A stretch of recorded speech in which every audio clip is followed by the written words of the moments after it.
इनके कुछ महत्वपूर्ण पदार्थों के जो परीक्षा में पूछे जाते हैं उनके गलनांक, क्वथनांक, हिमांक और ऊर्ध्वपातन बिंदु की बात कर लेते हैं। क्लियर? तो चलिए आइए देखते हैं कुछ महत्वपूर्ण पदार्थों के गलनांक। जल का गलनांक 0 डिग्री सेल्सियस में 32 डिग्री फ़ारेनहाइट या केल्विन में 273.15 केल्विन। ठीक है, और सभी पदार्थों में सबसे कम गलनांक जो होता है वो जल का ही होता है। जल का मतलब यहाँ पे होगा बर्फ, ठोस का होता है ना, इसलिए हम लोग क्या लिखेंगे? बर्फ। हीरे का गलनांक 472.85 डिग्री सेल्सियस, मतलब हीरे को 472.85 डिग्री टेम्परेचर देंगे तो हीरा गल जाएगा और लिक्विड में चेंज हो जाएगा। क्लियर? हीरा हम लोग जानते हैं कि ये सबसे कठोर है, लेकिन 472.85 के आगे इसकी कठोरता नष्ट हो जाती है। क्लियर? टंगस्टन जो होता है ये वुल्फ्राम अयस्क से प्राप्त होता है। याद रखिएगा, बहुत पूछा जाता है किससे प्राप्त होता है? टंगस्टन का अयस्क होता है वुल्फ्राम अयस्क। तो कई बार टंगस्टन न देकर के वुल्फ्राम का ही नाम दे देता है। तो टंगस्टन का गलनांक या मेल्टिंग पॉइंट होता है 3422 डिग्री सेल्सियस। 3422 डिग्री सेल्सियस पे आप टंगस्टन को गला सकते हैं, इसके पहले ये गलेगा नहीं। क्लियर? और जो हम लोग लाल वाला बल्ब जलाते हैं उसका मैक्सिमम टेम्परेचर जो होता है वो ज़्यादा से ज़्यादा उसका टेम्परेचर हो सकता होगा तो 1000 डिग्री सेल्सियस, उससे ज़्यादा नहीं होता। क्लियर? तो टंगस्टन जो होता है वो सबसे ज़्यादा गलनांक वाला धातु है। क्या ये? मेटल में सबसे ज़्यादा गलनांक किसका होता है? टंगस्टन का, जो कि एक दुर्लभ धातु है, दुर्लभ मृदा धातु कह सकते हैं। ठीक है ना, दुर्लभ रेयर मेटल है ये। ठीक है, 6192 फ़ारेनहाइट में और 3695 केल्विन में, इसको याद रखिएगा टंगस्टन को, जिसका इस्तेमाल किया जाता है बल्ब के फिलामेंट बनाने में। ठीक है, आगे चलते हैं। सबसे उच्च गलनांक वाला कार्बन का होता है 3500 डिग्री सेल्सियस। ठीक है, लेकिन ये अधातु है।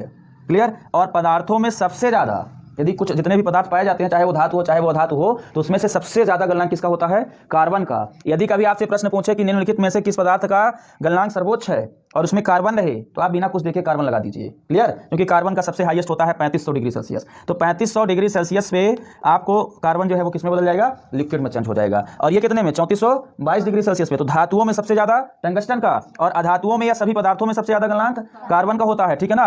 क्लियर? लोहे का गलनांक 1538 डिग्री सेल्सियस होता है, मतलब लोहा पिघलाने वाले लोग उसको कितना टेम्परेचर देते हैं तब पिघलता है वो? 1538। एल्युमिनियम का होता है 660 डिग्री सेल्सियस। सोना का होता है 1064। ठीक है, चांदी का होता है 961 डिग्री और कॉपर का होता है 1084 डिग्री सेल्सियस। ठीक है, लेड का होता है 327.5 और कांच का होता है 1400 डिग्री सेल्सियस। इसमें कांच इंपॉर्टेंट है, लेड उतना इंपॉर्टेंट नहीं है, बाकी ये सब इंपॉर्टेंट है। ठीक है, इन सब का पूछा जा चुका है और पूछते रहते हैं परीक्षाओं में। क्लियर? तो मेल्टिंग पॉइंट क्लियर हो गया आपको? कुछ पदार्थों के मेल्टिंग पॉइंट यही है, इनको आप लोग रख लेंगे एक बार देख करके तो लगभग बन जाएगा। क्या प्रश्न हो सकता है? पदार्थों में सर्वाधिक गलनांक किसका होता है? कार्बन का।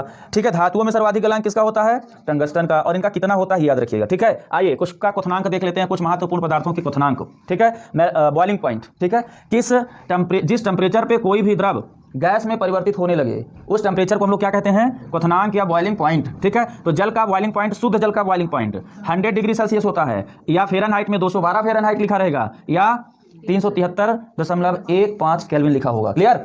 समुद्री जल का थोड़ा सा ज़्यादा होता है, कितना? 0.7 का ज़्यादा होता है और 100.7 होता है। इसका मतलब ये हुआ कि समुद्री जल में क्या मिल गया है? लवण ना, NaCl मिला हुआ है। तो यहाँ से एक फैक्ट और आप लोग निकालेंगे और याद रखेंगे कि किसी भी द्रव में लवण या अशुद्धि मिलाने पर उसका क्वथनांक क्या होता है?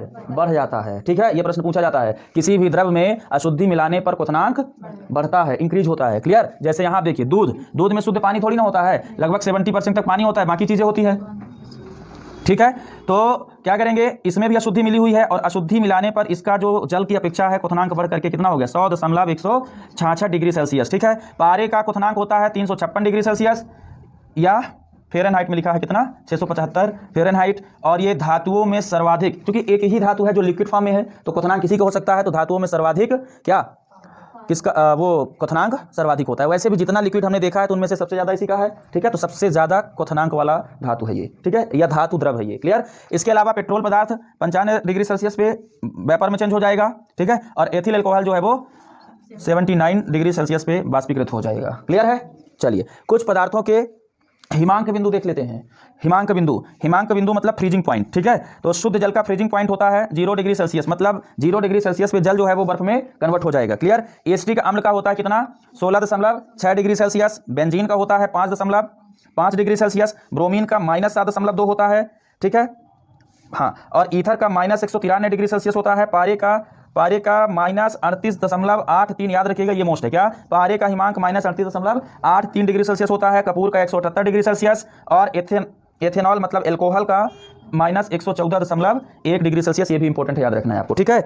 मतलब जो पीने वाली शराब होती है उसका जो हिमांक होता है वो -114.1 डिग्री सेल्सियस पे होता है, ठीक है। भारत में ये टेम्परेचर कहीं नहीं पाया जाता, नेचुरली ये कहीं नहीं है, ठीक है ना, कि -114 डिग्री सेल्सियस कहीं पे जाता हो, ठीक है। तो सब ठीक है। आगे आते हैं ब्लड का जो होता है हिमांक कितना होता है, -272.29 डिग्री सेल्सियस, ठीक है। तो ब्लड जो होता है वो -272 डिग्री सेल्सियस पे जम जाएगा। तो यदि किसी व्यक्ति को -272 डिग्री सेल्सियस पे रख दिया जाए तो उस व्यक्ति का ब्लड जम जाएगा और वाहिकाएं फट जाएंगी, ठीक है ना, नसी फट जाएगी। दूध का -0.564 डिग्री सेल्सियस होता है हिमांक बिंदु, ठीक है। इस टेम्परेचर पे जो है तो वो जम जाएगा, ठीक है, मतलब बर्फ से नहीं, पानी से थोड़ा ज़्यादा होता है, ठीक है। जैतून के तेल या सभी तेल का, जैतून का तेल जो होता है वो 20 डिग्री सेल्सियस पे जम जाते हैं, और ऑलमोस्ट सभी तेल जो होते हैं मतलब उनका जो हिमांक बिंदु होता है वो 20 से 25 के बीच होता है, क्लियर, ये याद रखेंगे। कुछ पदार्थों के ऊर्ध्वपातन बिंदु के बारे में बात कर लें तो कुछ पदार्थों में से जैसे कपूर जो है तो 20 डिग्री सेल्सियस पे क्या होता है, ठोस से सीधे गैस में परिवर्तित हो जाता है, ठोस से सीधे गैस में परिवर्तित हो जाता है। नैफ्थलीन 80 डिग्री सेल्सियस पे, शुद्ध बर्फ, शुष्क बर्फ या सॉलिड CO2, ठोस कार्बन डाइऑक्साइड को ही ड्राई आइस कहते हैं, क्या कहते हैं, ड्राई आइस कहते हैं, ठीक है, जिसका ऊर्ध्वपातन बिंदु कितना होता है 78.5 डिग्री सेल्सियस, और आयोडीन का होता है 113.7 डिग्री सेल्सियस, ठीक है। आयोडीन इतने टेम्परेचर पे क्या होगा, गैस में परिवर्तित हो जाएगा, ठीक है। कुछ बातें, अशुद्धियां मिलाने पर हिमांक कम होगा और गलनांक भी कम होगा, क्वथनांक बढ़ेगा, ठीक है। बस हो गया, इतना ही है ये, इससे ज़्यादा अब गलनांक क्वथनांक को लेकर के कोई प्रश्न नहीं आएगा। यदि कभी आएगा तो एक कोई संघनन को लेकर के आएगा, बादल का संघनन बिंदु 0 डिग्री सेल्सियस, बस हो गया, ठीक है।